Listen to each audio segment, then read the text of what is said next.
Kalau pelanggaran cukup banyak ya, ribuan ya. Tapi persoalannya kan tidak semua pelanggaran itu bisa diproses juga oleh Bawaslu. Karena kan pelanggaran itu mesti jelas juga tempusnya, ya, lokusnya, ya, kemudian duduk apa ya perkaranya, ya, kasusnya.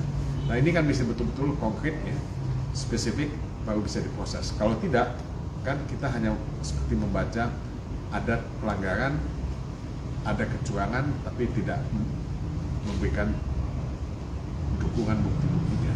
Nah itu agak sulit, tapi cukup banyak. Saya hanya tidak ingin kita melihat ya soal pelanggaran ini secara spesifik saja, tapi lihat secara umum tendensinya, kecenderungannya itu kan di mana-mana.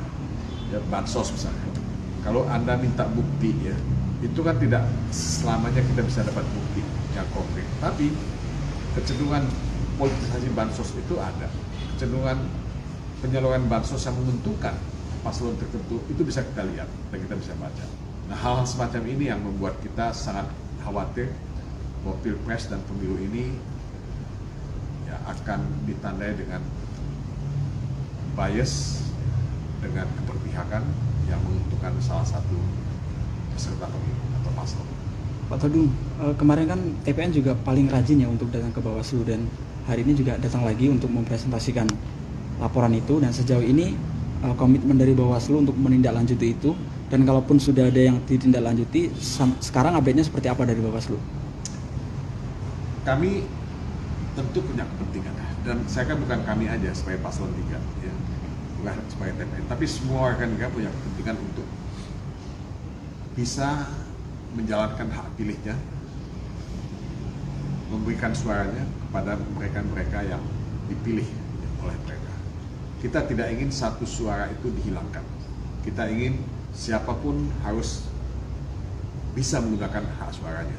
Nah persoalannya memang mungkin ya, seperti di luar negeri ada yang tidak terdaftar.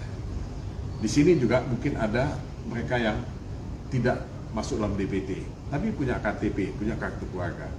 Nah kita ingin ya betul-betul ada apa ya, ada kebijaksanaan untuk mengakomodasi siapapun warga negara Indonesia yang punya hak pilih untuk menggunakan hak pilih. Itu yang paling penting. Tidak boleh satu suara dihilangkan. Jangan karena keterlambatan administratif itu menghilangkan hak suaranya.